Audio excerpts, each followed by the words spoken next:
Ese que veis en la foto soy yo, cuando tenía más o menos año y medio. Un niño que nació en una aldea, como muchos otros, de poco más de 200, 300 habitantes como mucho. Y que con los años se convertiría primero en Albertito, luego Alberto. En el colegio me llamaron Núñez, después volví a Alberto, para ser conocido hoy por la mayoría como Feijóo. Y solo por un ser pequeñito y maravilloso como papá. Mi equipo me ha convencido de que es bueno que conozcáis mejor a la persona que hay detrás de Feijóo. Y como mi equipo, hay que reconocerlo, casi siempre tiene razón, estoy a punto de mostraros algunas imágenes de mi vida y del tiempo que me tocó vivir. Y lo voy a hacer compartiendo 7 momentos clave que han marcado mi vida y que explican en gran medida lo que soy.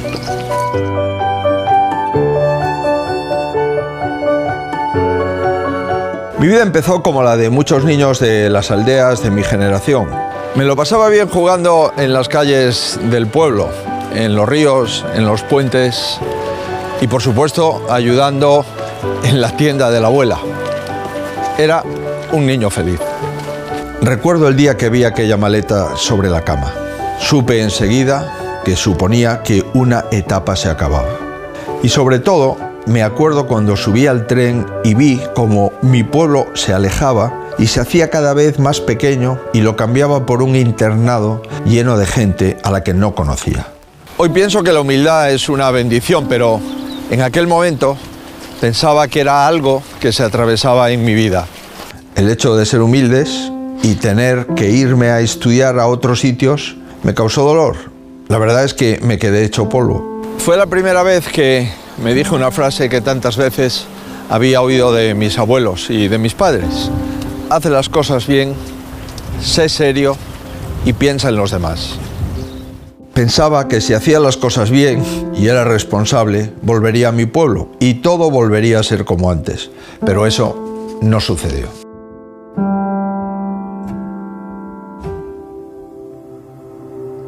En el internado hice lo que haría cualquiera, intentar adaptarme, estudiar y hacer las gamberradas típicas de la edad. Una de ellas me costó un castigo de lavar los platos del desayuno, de la comida y de la cena de todos los alumnos del colegio. Pero también aprendí que ser serio daba sus frutos. El profesor acabó levantándome el castigo al ver que me había quedado solo cumpliéndolo. Aquella etapa desembocó en un instituto de la ciudad de Ourense, después en la Universidad de Santiago, donde fui a estudiar Derecho con la ilusión de ser algún día juez. ¿Que cómo era aquella época? Mucha energía, mucha creatividad, salir muchas noches y a nivel musical disfrutábamos de la movida viguesa, de la madrileña. Había mucha ilusión y mucho activismo político del que yo, la verdad, trataba de estar al margen. Ya he comentado alguna vez que voté a Felipe González. No me arrepiento de ello. Me pareció que era lo que España necesitaba en aquel momento. Mi vida en Santiago estaba centrada en acabar bien la carrera y divertirme todo lo posible. Hasta que mi padre recibió aquella carta. En ella le informaban que se había acabado el trabajo. Estaba despedido. Al irse al paro, nuestras posibilidades económicas, modestas, se redujeron aún más y el sueño de ser juez se desvaneció. Entendí que tenía que ponerme a trabajar y lo primero que se me ocurrió fue intentar ser funcionario público de la Xunta de Galicia. Afortunadamente, en 5 meses aprobé esa oposición. Entré a trabajar en la Consejería de Hacienda, intentando hacer las cosas bien, ser serio y pensar en los demás. Y eso hizo que montásemos entre unos compañeros una pequeña organización sindical para mejorar algunas cosas que sinceramente me parecía que eran mejorables. Y por cierto, ganamos aquellas elecciones sindicales. A los 3-4 años me llegó una propuesta de asumir una responsabilidad: ser secretario general de la Consellería de Agricultura. Era un cargo de designación política y eso suponía algo que no quería: meterme en política. y dije no.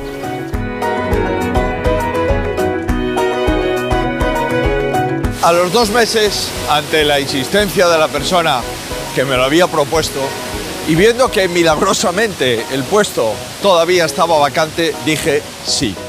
Al fin y al cabo era una oportunidad de mejorar, que es lo que quiere cualquier profesional. Con el tiempo, José Manuel Romay Beccaria, el consejero que me nombró en Agricultura y después en la Consejería de Sanidad, fue nombrado ministro de Sanidad y me propuso intentar mejorar la gestión de la sanidad en España, cuando todavía la sanidad no estaba transferida a todas las comunidades autónomas.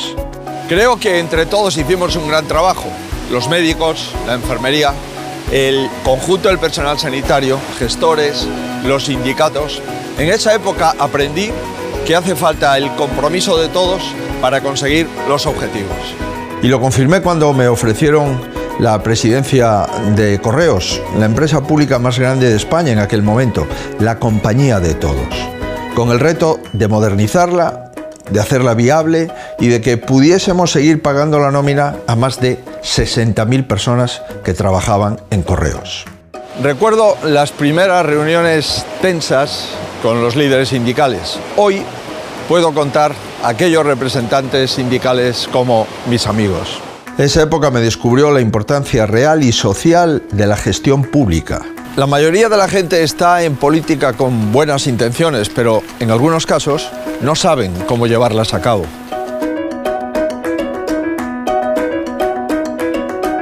Me afilié al Partido Popular porque nadie me lo exigió. Si lo hubiesen hecho, quizás no lo hubiese aceptado. Pero ofrecerme cargos importantes sin exigirme la militancia me dijo 2 cosas muy buenas de este partido. Así que decidí afiliarme.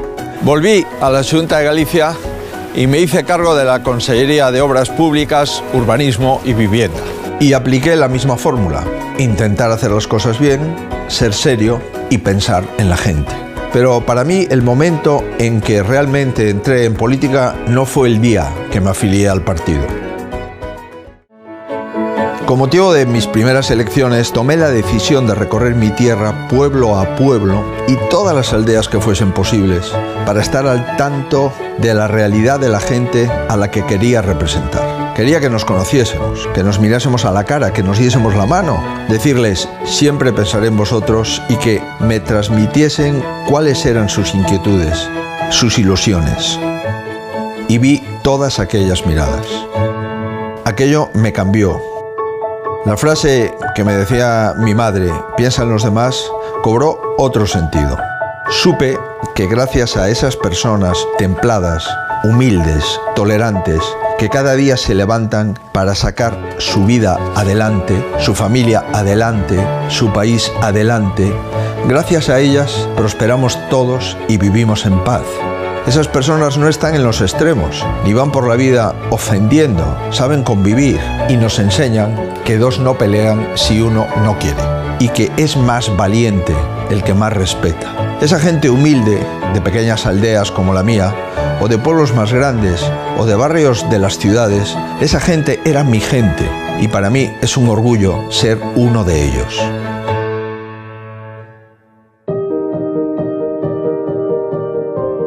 Tenía que hacer lo que hiciese falta para que toda aquella gente viviese mejor.